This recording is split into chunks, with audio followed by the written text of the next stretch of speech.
north of the Pleasant River estuary, just south of Palmerston.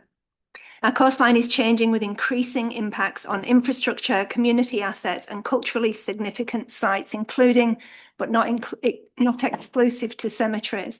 In 2024, Council received the Becker paper, which assessed high-risk coastal locations, noting 12 of these as high-risk sites, which gave us a clear evidence base and understanding of the scale of the challenge.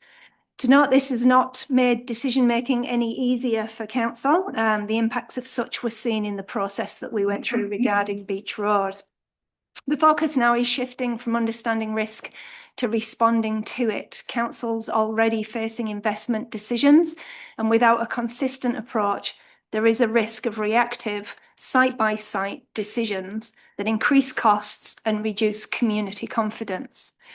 So the paper in the workshop is about supporting Council to develop a robust, transparent decision-making framework, and one that is explainable to the community, understood easily and consistently able to be applied so the right decisions can be made for the right sites based on agreed priorities. Ultimately, this is about starting the journey to enabling informed, defensible decisions for both current and future communities, and enable planning through the long-term plan process to be enabled. So with that, I'll hand it over to the team. Thank you so much.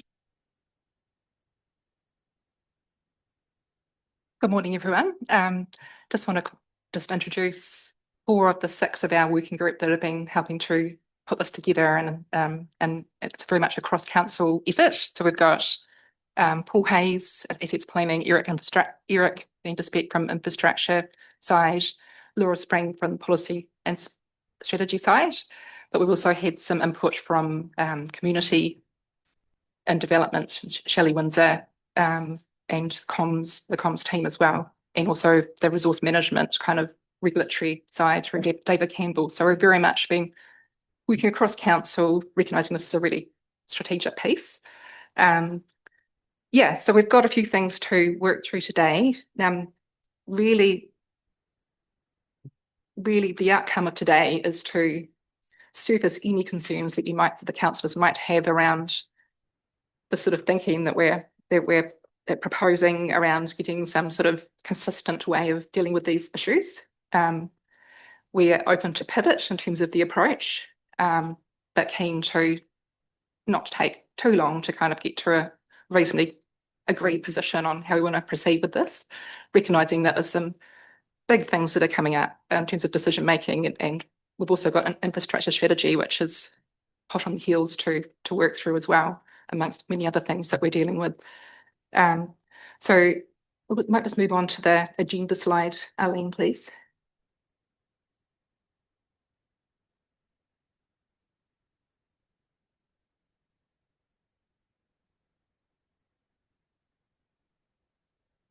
So maybe the next one, thanks. I think we covered off the context. So we've sort of just broken this up a little bit. We're going to tag team a little bit so you don't get to hear one person's voice all the time. Really open to questions as you go, as we go through. Feel free to ask questions, and we've got a sort of a segment nearer the end in terms of really bringing together elected members, areas of uncertainty, what makes you feel uncomfortable, and what you might need more information on to help develop what we want to do as a result of this work. And then we're proposing a couple more workshops following this, and we will help to shape that through this workshop and your concerns that you might have as we go through today. Next slide, thanks, Arlene. So Joe's already kind of given a really high level introduction to the scale of the problem. We've got strong evidence that there's 2 main hazards affecting our coastline, which is erosion and coastal inundation. And this is not getting any better. In fact, the coast continues to erode, and we've got bigger storm events coming and threatening council assets, also threatening individual properties and community assets. We've got a challenge around how we best make decisions in these coastal areas.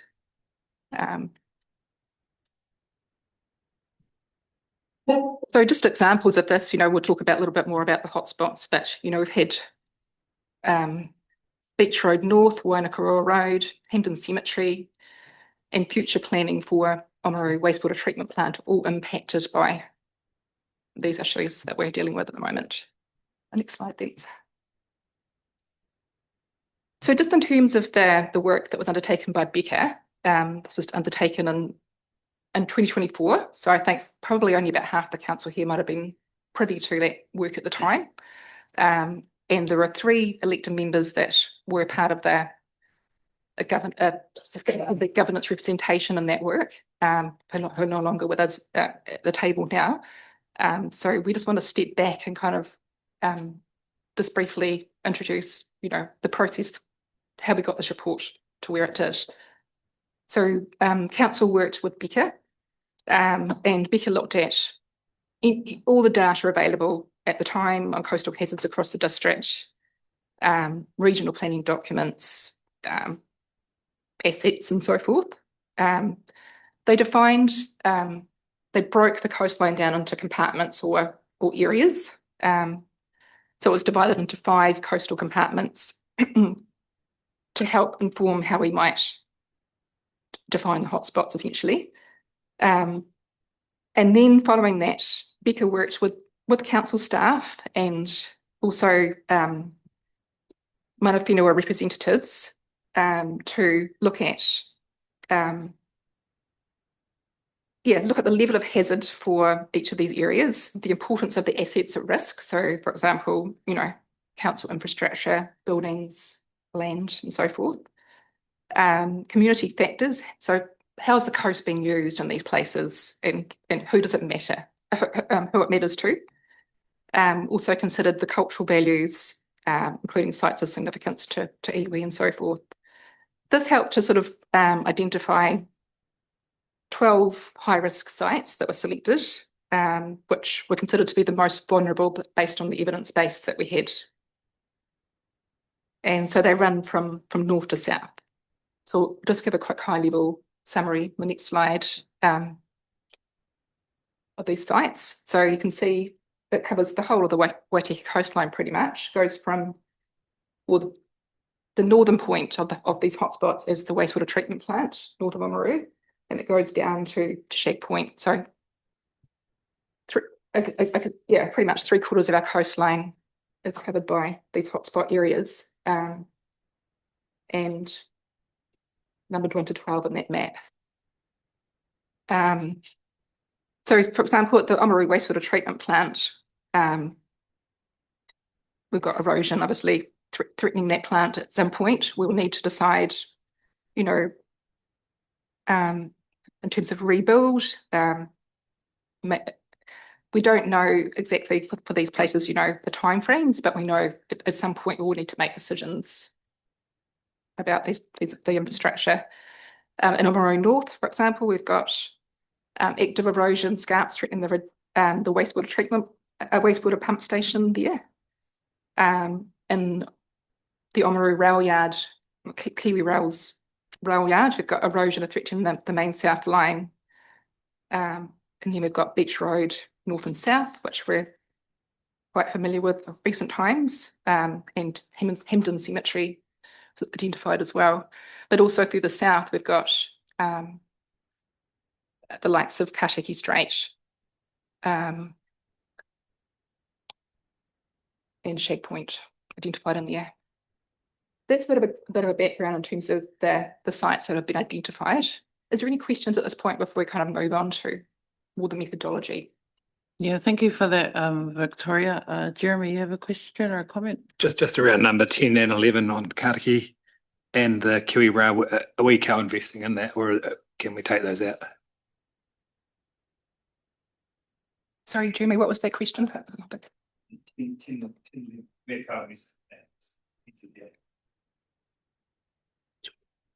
No, we're not investing in those. The study was done in collaboration with the Ministry of Education in terms of Waitaki Boys, in terms of Ministry of Transport and Kiwi Rail, and to get a picture of the whole coastal environment. So the work that was done by Becca was not talking about who was funding what. It was basically around the processes that are taking place and looking at options to respond to those processes. The question about who should fund what was not tackled at all by their work. Thank you. Any other comments or questions? Yes, Sven.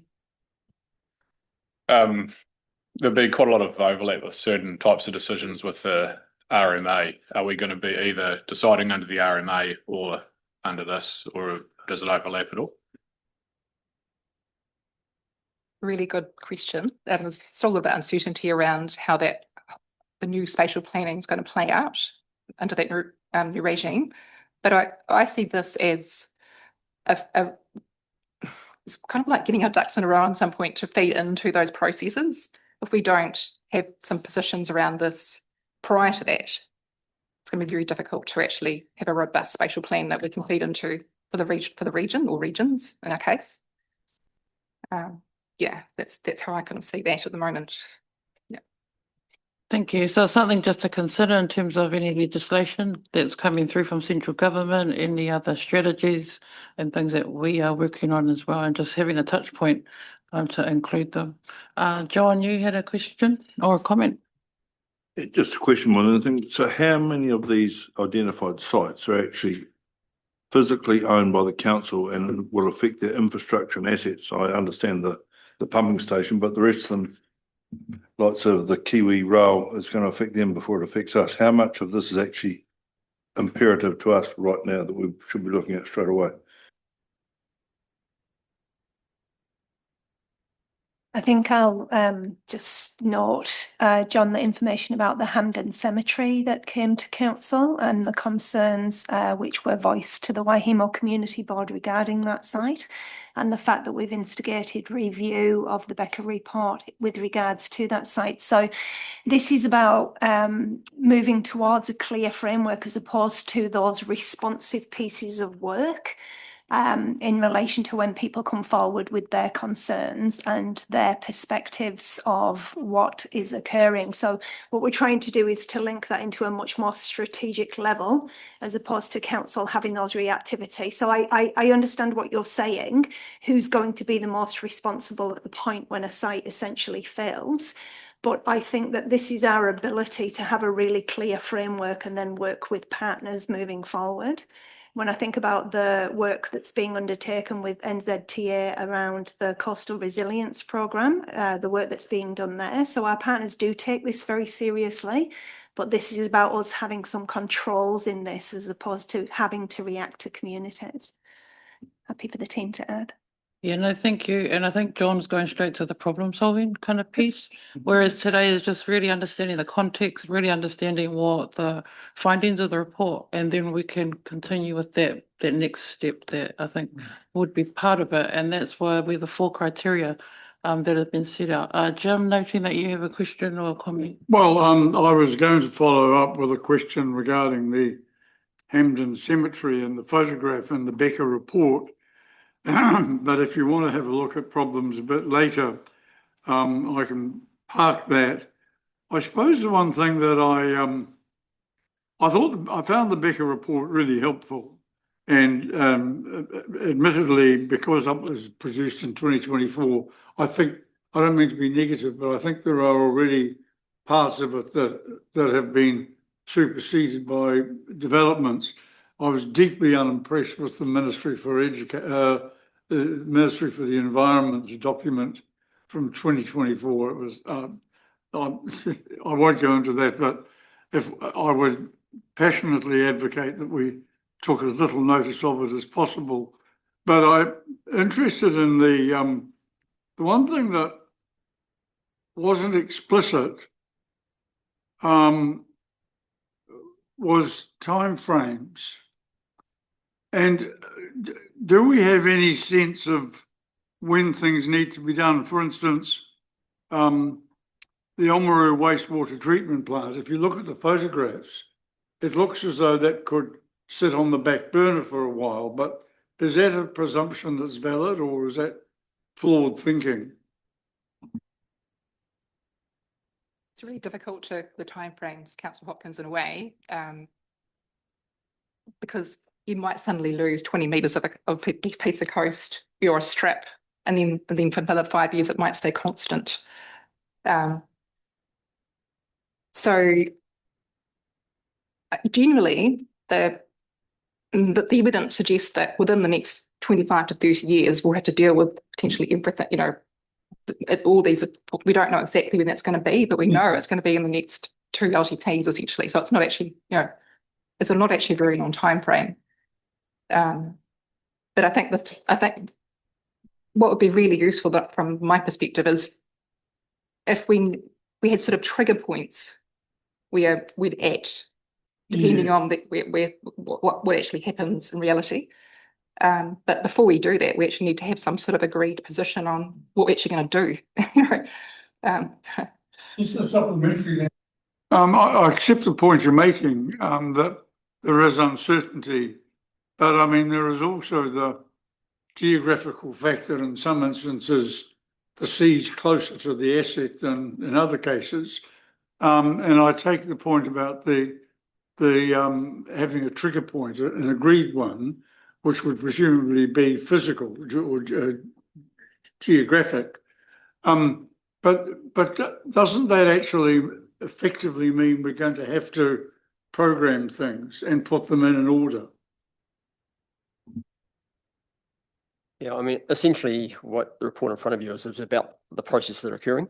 The work that we need to do to go forward is to identify, I guess, the trigger points, the potential timeframes, and how we're going to approach these issues. Obviously, there's certain places where this is happening at the moment, Beach Road, Kautiki Strait to a certain extent. And there's other locations where the timeframe may not be so much about when our asset is threatened, it might be about our investment decisions going forward. And Paul can probably speak better to this than I can, but in terms of our wastewater treatment plant, we need to invest in that plant for the future. The options are contingent on how we respond to coastal erosion in that place. Maybe just add a brief comment. This is about strategic direction and long-term decision making. Action planning is different. So the action plan should flow out of the long-term decision that we're making, rather than what we're tempted to do is jump straight to the action plan. So making a decision to retreat, for example, doesn't tell you anything about when you need to do something about it. It might be 30 years down the track, we might need to do something, but in the meantime, we won't make any decisions that are contradictory to the long-term direction. Thank you for that, Paul. And I think it just takes us to the weightings, like of the 4 criteria that I had read about. And I understand that naturally our minds will go straight to the action plan, the implementation. But then what you're saying is there's a bit of a process that we need to get to before we get to that piece. And then I think what I'm hearing also is sometimes we receive intel or feedback from the community. And that's where that would sit in that number 4 of that weighting is information from the community that they might be perceiving it as a heightened risk or priority versus what the environmental or geographical evidence is telling us. We're just trying to piece that together.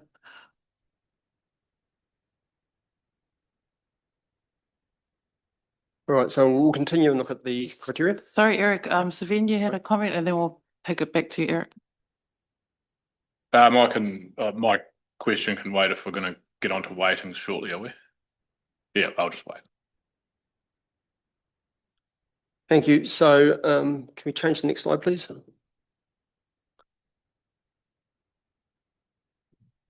So the working group, and just a reminder, the working group consisted of Ministry of Education, Kerry-Rail, Ministry of Transport, some elected representatives, ORC staff, our council staff, and Becca as professionals in the space. So it was a rather large and relatively comprehensive group of people that are playing in this sort of space. Once those sites were identified, we then went through a process of looking at what criteria we could use to assess different options. A lot of the work that was done was driven by Ministry of the Environment guidance. So, they have a lot of guidance around how councils should be approaching these sort of situations. The working group had a workshop. Essentially, we went through a variety of different mechanisms, but eventually settled on essentially 4 different criteria and did a multi-criteria analysis based on those 4 criteria. The first criteria was the ability for the response or the action to actually achieve the expected benefits for our community. The second was whether that was actually likely to be consentable, and I think this goes back to a little bit to Councillor Thowning's question around RMA. The guidance from the Ministry of Environment does give guidance about which responses are more appropriate than others in many cases. So there was a question about, could this option be consented if we were to go down that track? Then the value proposition, essentially how much does each option cost versus the value that provides to the community. As you'll see, that was the highest weighted by the working group at 40% of the criterias. And then it was that social aspect, the benefit that or what that option would bring to the community in terms of social benefit. That one was a little bit tricky for the working group to assess in terms of what you assess as a social benefit can vary somewhat between one person and another. Some may value a coastal road, some may value walking down the beach, and the two may not be consistent with each other. So depending on where you sit in your values, you may weight different things a little bit differently. So essentially, we went through that process. That was assessed against a minimum of 3 or 4 different options, which is probably the next slide. Yep, so the status quo, essentially what we're doing at the moment, which in many cases is doing nothing. Rock revetment or some sort of hard engineering, managed retreat, and in some cases there was an option of a more softer natural approach to coastal protection as opposed to hard engineering. So those were all assessed, and essentially at the end of the day a preferred option came out of that. What I need to, reiterate and emphasise is this was essentially the second stage of a 3-stage process. So the first stage was identifying those sites. The second stage was an assessment of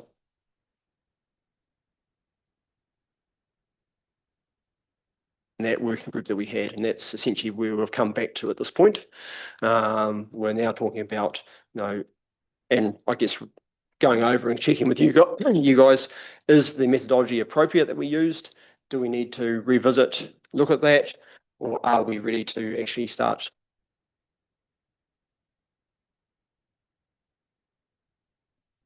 Thank you, Eric. I can see Jim and Franz have a question, and a couple from this side, Sven, followed by.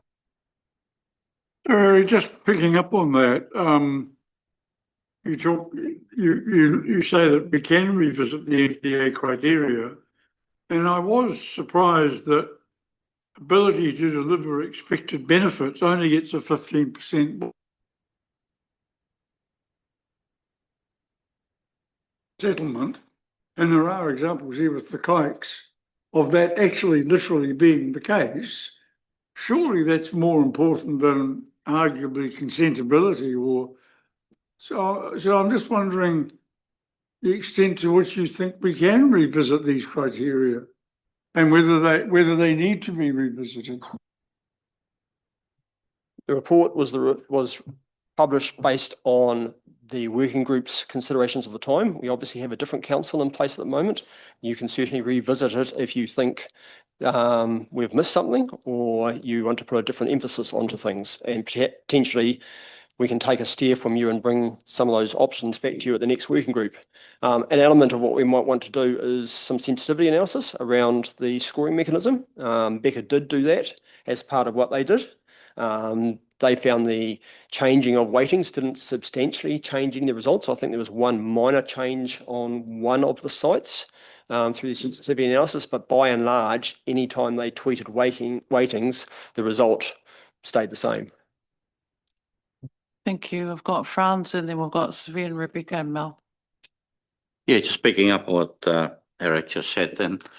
I would be amiss to my industry as saying that I'm very disappointed that you've only got hard engineering there and you haven't got soft engineering there. Because beach replenishment is happening all over the world, and it doesn't happen with rocks or tripods or whatever. And I think that should be given consideration there, because I happen to know what is happening in that space around New Zealand. Beach replenishment is happening all over the world. And just for everybody's information, Copacabana Beach is not a natural beach; it's actually created. Thanks, Franz. Sven? Yeah, I had the same thoughts as Jim around the ability to deliver being 15%, and I was wondering if one way to perhaps bump that up, because obviously if you increase that, you've got to decrease something else, but could it be combined with the next one? Because I'd see consentability as part of the ability to deliver, or maybe I've got a wrong idea on it.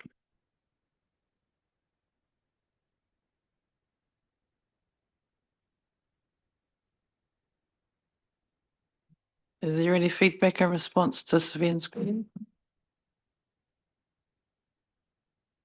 I need to say that we certainly can look at the weightings and see whether it changes the scoring to an extent.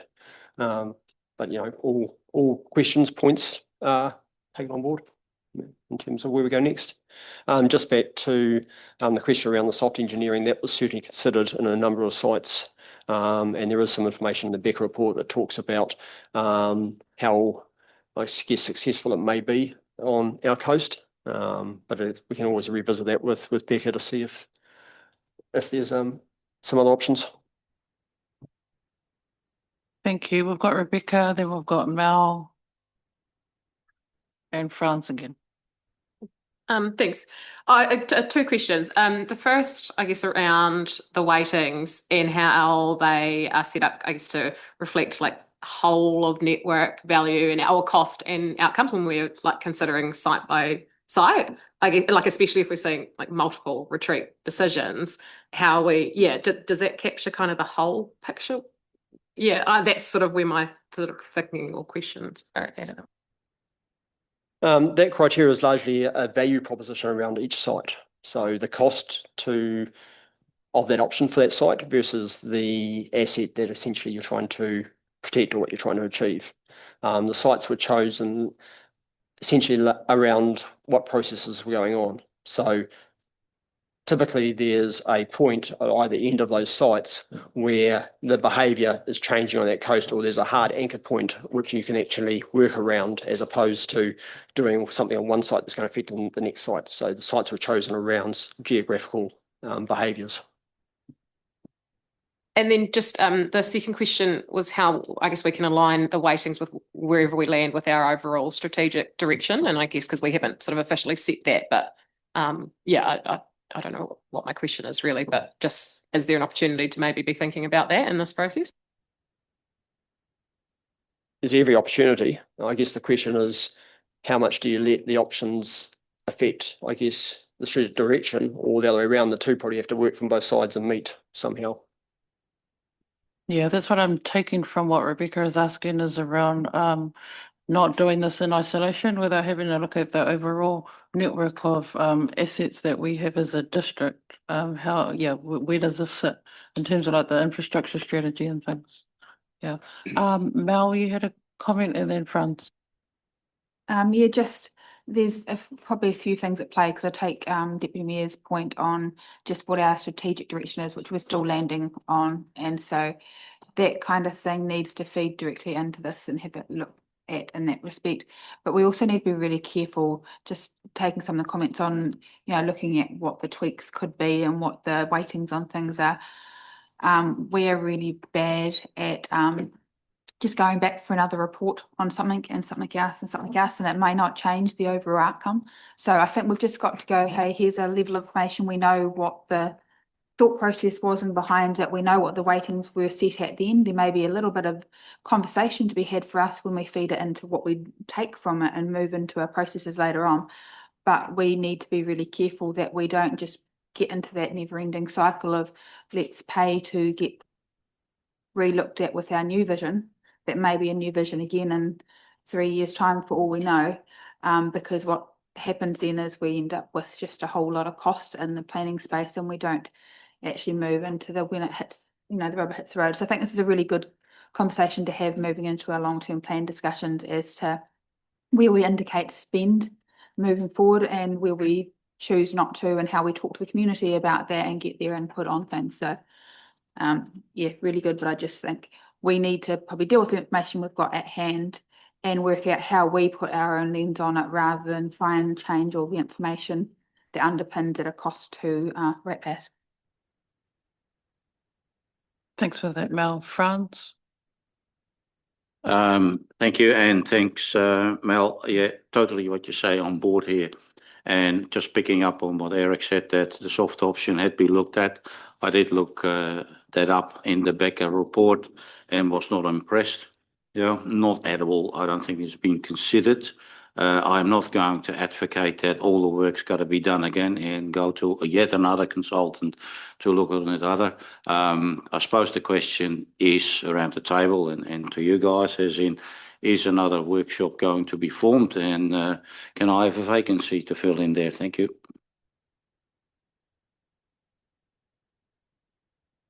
Thanks for that, Franz. Was that a rhetorical question or a No, that's serious. I Right. mean, are we just going to go without another workshop, or sorry, another working group, I should say, okay. with this, or that because, just being part of a working group and having so much practical knowledge around this, I think would be the way to go rather than spend tens of thousands of dollars on another consultant. No, thank you for that. I thought you meant another workshop. This is the first of 3 workshops. But what you're asking is working group. Okay. Thank you. Yeah, that can be taken in consideration in terms of the lifespan of where the things are sitting with the workshop, the work group. Okay, Jim. Look, I have a great deal of sympathy for Mel's point about not going back and changing everything. However, the one thing I would say is 1 and 4, if you look at them, appear to be potentially complementary, but they've been separated. The first one talks about expected benefits, which is sort of everything that's going to be a positive outcome. And 4 specifically identifies community, social, and cultural benefits. If we amalgamated those, so ability to deliver expected benefits, including community, social, and cultural benefits, we have a weighting of 35, and we wouldn't have changed anything.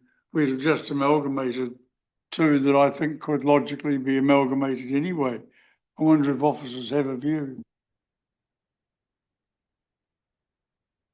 Maybe I'll just attempt to give a response. I wasn't involved in this last process, and I'm saying that just because none of you were either. So I'm coming to this with the same level of background as yourselves. I've read through the report, and initially I read through the report several times without getting to the appendix, which talks about methodology. So I'd already framed in my head how I would go about it, and it would be getting a group of people from council, from different stakeholder groups, agreeing on what are the criteria that we're going to assess, looking at how we weight that, and then going through a multi-criteria analysis. So when I got to that Appendix C, I saw essentially the process that I would have planned out myself. If I look at these 4 criteria, the first one, I'm just seeing the confidence. What is the level of confidence we have that this will deliver? So that automatically gives a higher score for options that remove the risk altogether. So if we've got some infrastructure here and we protect it, it's inherently more risky than if we pick the infrastructure up and move it a kilometre inland. So that's around confidence and certainty. The second is around environmental impacts. It's called consentability, but it's around what are the impacts of the solution. If we're not going to be allowed to build it, it's not really an option. So that's bringing in the environmental. The third one is looking at the cost aspect.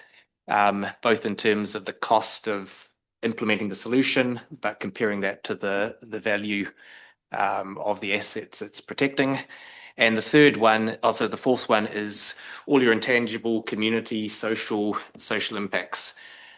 So I look at those, and you could get the same group of people back in the room and repeat the exercise, and they'd come up with slightly different criteria, slightly different wording. But I think we've covered off risk, we've covered off environment, we've covered off social, we've covered off cost. We could revisit it. We're probably going to end up with something that looks fairly similar. And then again, with the weightings, you could tweak that as many times as you wanted. So there's an element of sensitivity, but that perhaps the best thing to do is look at the answer that comes out the end of it and ask yourself, does it feel right? I'd also just like to note that I don't think the Becker report was intending to give a definitive answer on exactly what is the plan that you're going to implement. So it's starting that high level, what is our approach going to be? And then you can come down to the detail of exactly zooming in on the individual sites, potentially breaking up a bit more if you need to, and looking at what is the best solution. So there's just a few comments from someone who's come into this relatively late. Yeah, thank you for that, Paul. I like how you have framed it and re-clarified, like in terms of helping us to really understand the criteria and what sits underneath, like that. But also there's a second piece as well that is yet to be confirmed. Sorry, Mel, you had a question, and then Jeremy. I just guess to expand on that a wee bit too, is that, the ability to deliver and our community kind of what they take out of it and what the benefits are for the community are different things. I also think that as councillors, we need to be able to pick up things as they are, like documents as they are, and then put our community hat on and our role as stewards for our community into the mix. And we need to trust that we actually do have a bit of an understanding in that space, and we don't need everything rewritten every time we have a disagreement or don't quite like the angle. I think that's what the discussions around the table are, and I just want to really, really caution on any spend in that space and going, hey, let's just go back and ask for another expert opinion or tweak this and tweak it a bit more. There's a cost every time we do that, and we are operating at the moment in a space where our cost implications for that kind of thing are massive. So we need to pick very carefully when we think that, while assumptions may not be where our thinking might be, if we can still have a mature conversation at the end of that, and it gives us enough prompts, gives us enough background and enough information to have those mature conversations to feed into our processes, that's what we need. And if we've got that in front of us, then we need to make sure we sit on that, because I think sometimes when conversations are really difficult and when there's some really big thorny issues in front of us, we do tend to go, oh, we need a little bit more information before we make that decision. It doesn't make the decision any easier. It doesn't take the thorns out of it, because the reality, especially when you're talking some of this area, is the costs are big. The not doing things is not palatable, and it's all tough discussions, and it's the stuff that we need to be leaning into and having some tough conversations around. But just really want to make sure we don't overspend in the let's find more information out, because we're not really sure what to do with this. Thanks for that, Mel. Jeremy? I was And then just John. thinking of the process for some of this list, that probably fair to say a lot of them already would have had some treatments. If we had to update like how effective those treatments have been, we take that into consideration. Sorry, which slides are you referring to?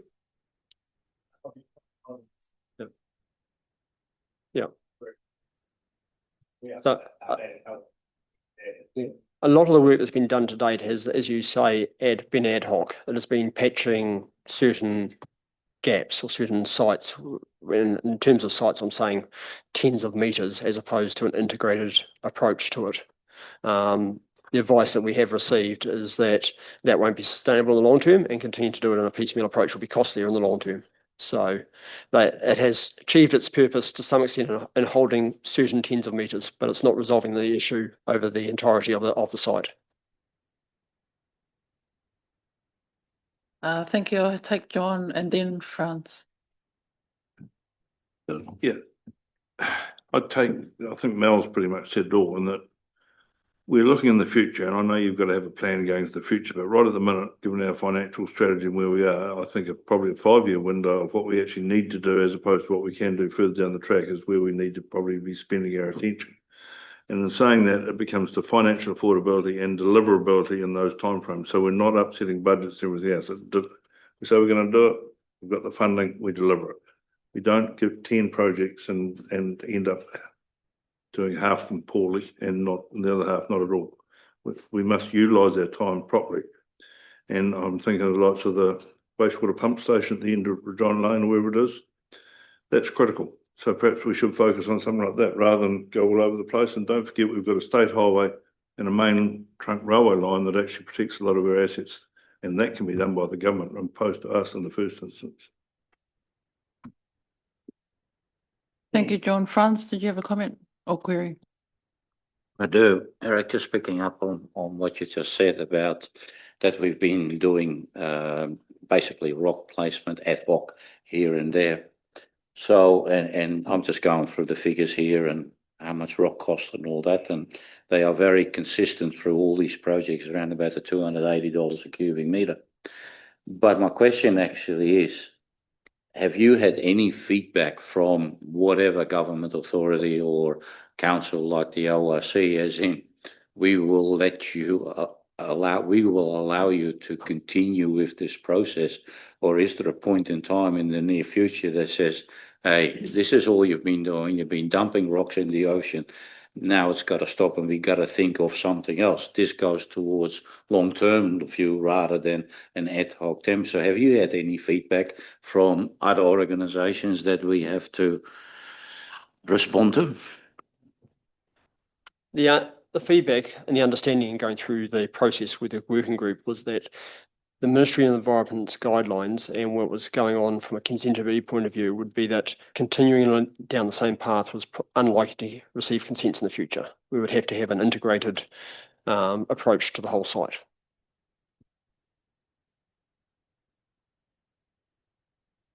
Thank you. I think from the feedback from a lot of our elected members that they are agreeing in principle with the criteria. There might be some views in terms of the weightings, but I think in terms of the fundamentals that we do, like broadly accept this moving forward, and that the Becker report was really a starting point that gave us something to discuss today and provides us with a broad outline of a framework that we're trying to build. Is that where we're at the moment? Yeah, well, today was about recapping what we've done in the past, obviously a new council, and getting your, I guess, input as to how you viewed that previous work. I think Paul's explanation around, his take on the criteria was helpful. That seemed to receive a bit more understanding than the way it's been portrayed so far. There's always going to be a question around weightings at the end of the day. That's what's been defined by the group that did it at the time. You could redo it and redo it and redo it. You'll tweak a few things here and there. The question at the end of the day is, as Paul pointed out, does it feel like generally those sites land in the right place? And, at the end of the day, with the sensitivity analysis, I think Becker concluded you'd have to basically make the social factor 3 or 4 times the cost factor to make any difference in the outcomes. So there's a magnitude of change in the weightings required to actually result in a different direction. Thank you, Eric. We've got Dan and then we've got Jim. Thanks, Hannah. Just to that, is it possible to have Paul's notations and take on those criteria put there? Because I think in actual fact, that was probably more useful and it gave more clarity as to what the intent was, that reading of it. And I think it's a bit more word friendly as far as being able to make those decisions. So I'd like to see that if possible, please. Thanks, Dan. Jim? Eric, Victoria, I'm just wondering, the inference that we've just sort of done these rock drops on an ad hoc basis is a bit dismissive. Would it be correct to say that they've proved quite effective in terms of actually ending quite substantial and unexpected or sudden collapses south of Kakanui and other areas. There's been one road reconfiguration immediately north of Kakanui, but those, is it also correct to say that those that use of rock has been in response to unexpected collapses in the main, or sudden deterioration of areas that have been identified as having potential risk? Absolutely right. As Victoria pointed out earlier, the rate of erosion is difficult to forecast. We will suddenly lose 5 meters, 20 meters in certain locations. The current work we have done has been successful in holding those pieces when they happen. So as a reactive basis, as something goes, we have put rock in place to halt that point. It is only going to ever halt that point, and it is only in response to the current environment we're working in. It may help for 20 years. It is unlikely to resolve the issue for the next 50 plus years. Thank you for that, Eric. I guess these workshops give us the opportunity to have more of a planned approach around it, a bit more structure, and that adds value to what has already been undertaken in there. Okay. I'll pass it back to you to continue with the rest of the workshop or the next piece.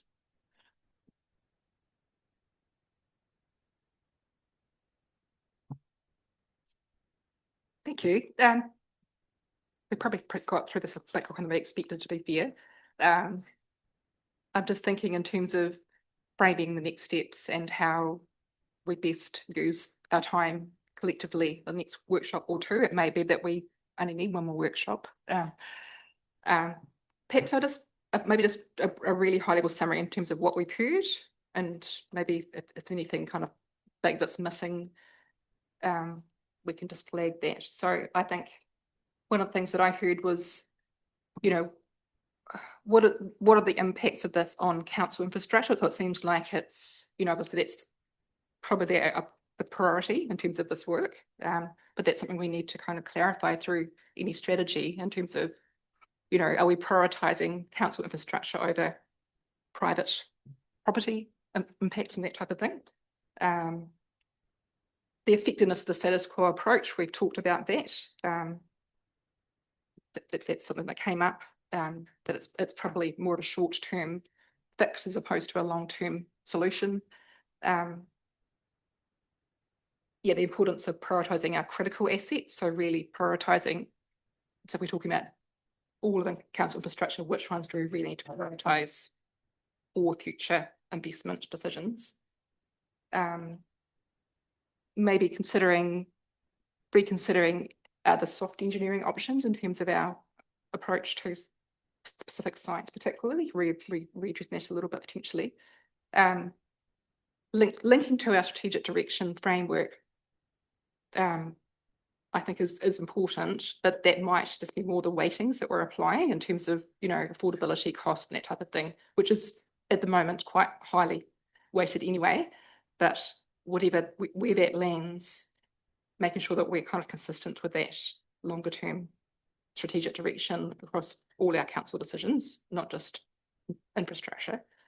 I heard linking to our spending allocation, longer term through our LTP, making sure that we're kind of joining the dots with that is quite important. Recognising the regulatory constraints we have that we have to work under, like sort of regional council, New Zealand coastal policy statement, and any other changes that we have with the resource management reforms and so forth. And also a request for Paul's nice succinct summary in terms of methodology to come back with that as well. Is there anything else we've kind of missed in terms of more information you might need going forward?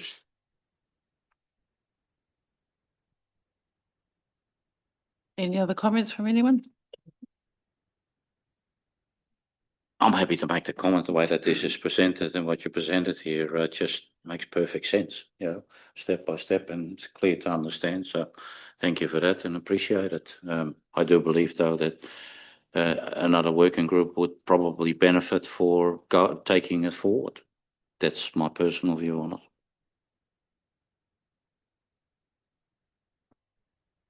Joe, did you have anything else? Yeah, I was just going to say, so what we need really is clarity between the link of the information that we've got, the structure that we've agreed on, and then how we're going to have to plan for that through the long-term plan. What impact is that going to have on our long-term planning? And I think we need to keep that in mind, what costs are going to be associated with the decisions that are being made around the framework. So really my only next question is would be in relation to what would we like to see for the next workshop? Is there any deep delve that we would like to have further information on, or a structure that the council would like to see to really help us be comfortable with a framework of decision making? Thank you for that, Joe. Jim? I think Victoria's assessment and criteria she's put in front of us make a lot of sense. I suppose one of the things that I think we may be wise to emphasise, certainly in the current circumstance, is the actual value of all the assets we have that are at risk within, say, a framework of 1 to 5 or whatever, or within a geographic locality. And also, because I don't think this has been done properly yet, certainly in the case of, I noticed the Becker report suggests abandoning Beach Road south of Kakanui and having a new road. Well, we've never actually identified the actual route or the actual cost or the actual standard to which it would be required to be built. So I think we need to do that exercise needs to be what is the value of everything we've got there that's at risk, and what would be the cost of replacing it by moving it somewhere else.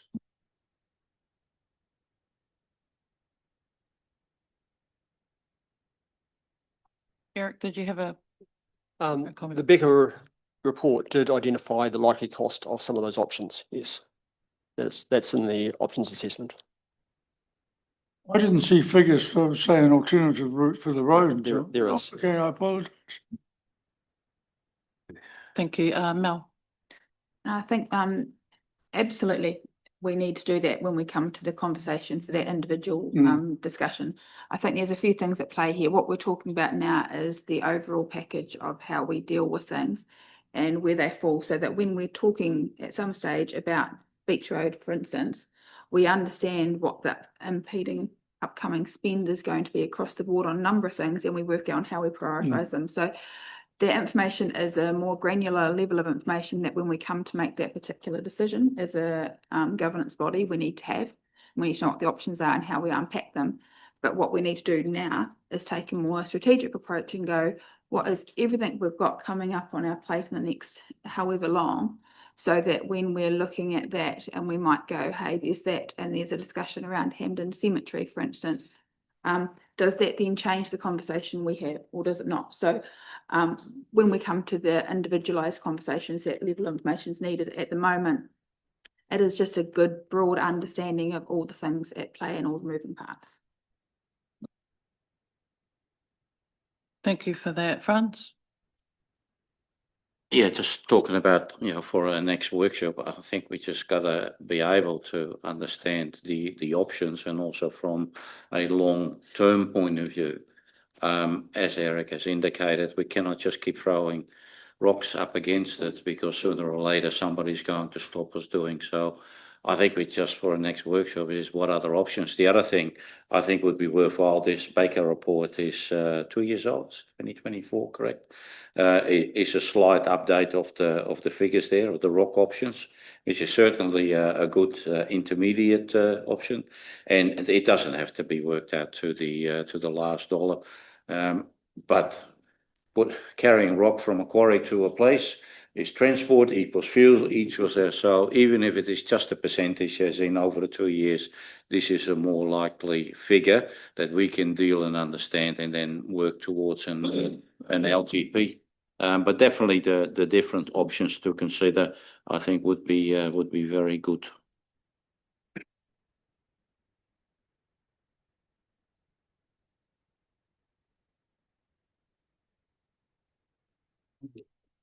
Just one more query from me, just in terms of our communication and engagement. You know, like with the community, when we look at the different categories of the criteria and the weightings, where would that sit when we look at our learnings from Beachroad? Where does that piece come in? How does that fit into what we're talking about? I'm not sure where, it was just a broad question. And in saying that, when we are undertaking these workshops, what is the piece that we need to include the community in, so they're coming along the journey of being informed as well? So in terms of the community engagement approach, really want to take elected members' steer on how we best do that. Like, we don't have any preconceived ideas at the moment, really. Obviously, we've got, some LTP pre-engagement coming up later in the year. It'll feed into our infrastructure strategy at a sort of a higher level. I'm not anticipating this to be like an individual site by site type thing at this point, because this is much more of a higher level conversation. Yeah, but we're definitely working with our comms and engagement team around how we best do that. And I don't know whether the communications portfolio of council would be interested in helping us to shape that a bit more, as we go through this work. That's another potential opportunity to do that too. Thank you for that, Franz. For our next workshop, I really like to know how we're going to deal with private properties. As in, is it possible just to put a figure, bring to the workshop, or even a short map, small map that says these are the private properties that are under threat of coastal erosion, and where lies that responsibility? Does that lie with us? Does that live with the private property owners? I'd just like to get some idea around that, if that's possible. I'm happy to help. Thank you, Alex. You had. I was just going to add on the comms and engagement that there is work going on with the comms and engagement team in terms of the calendar of engagement over the course of the year, and we need to tie that in with the long-term plan and show how these individual bits of engagement are part of that wider picture. If you look at the Becker report, there's more cost in there over the next few years than there is in investing in our water infrastructure. So it's quite scary. And there is that thing that you picked up on in terms of expectations. And, there is expectations from some parts of the community that, council will, defend every part of the coast, even if we haven't got essential infrastructure connected with that. And we can see that, other councils are taking action around private property. So if you look at Huranui and the work they're doing with communities to, give options for whole communities to move, and similar on the west coast as well, where they're dealing with flooding issues, moving whole communities, which obviously comes at a big cost. So I think, that engagement, showing it as part of a wider piece, which is about, the council's role and the costs that, council face, and what we can afford to do, and managing expectations will be really important. Yeah, thank you for that, Alex. I think that's really important. And that's just one of the things that I was, wondering about. Franz, you had something before we almost wrap up? Yeah, I don't want to hog the microphone, but what I think would be very helpful, if it can be made available, say, on Docs on Tap, is what studies we've actually got around that whole coastal environment. There must be reports there. We don't want to reinvent it all. It's all been done. But I, for one, would really like to prepare myself for a next workshop with the data that is available, whether it is internally already available or simply links to LINs or help me out here.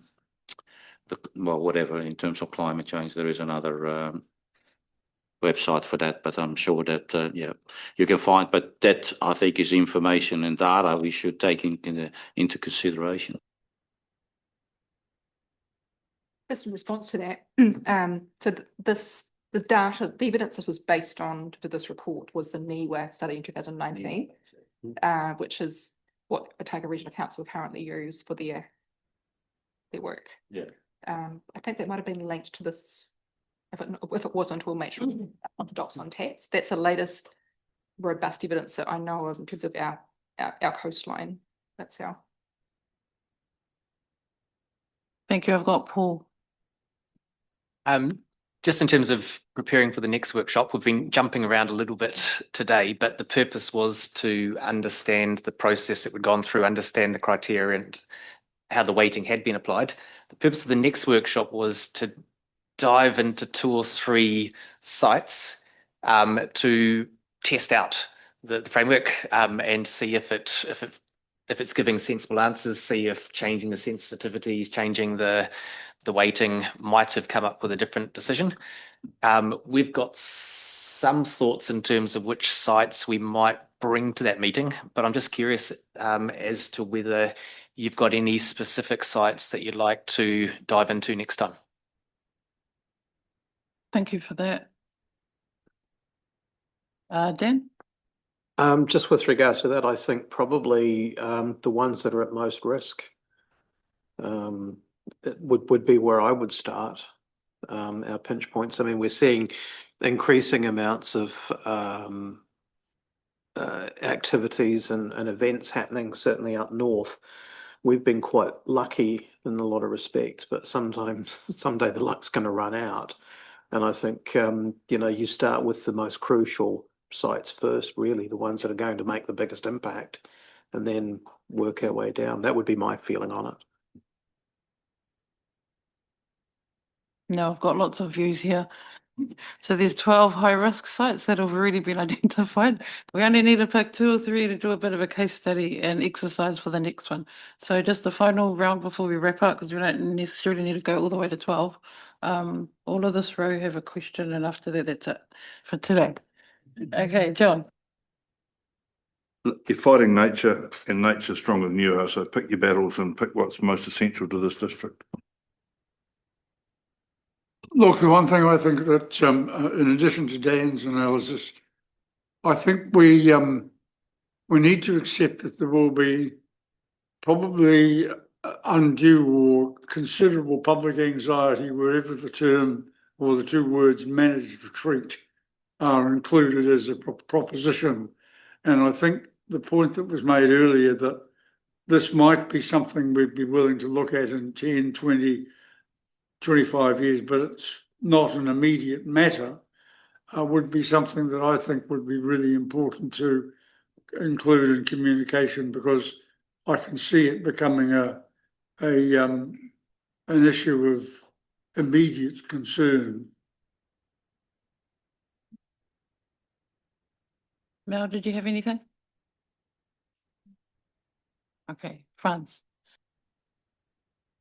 2 things, just picking up the next workshop, I just wonder whether it would be worthwhile to invite the OSC some representation to that. Yeah, it just shortcuts everything. We have somebody in the room that can answer questions on the specific sites, Hamden Cemetery, and I would like to explain why.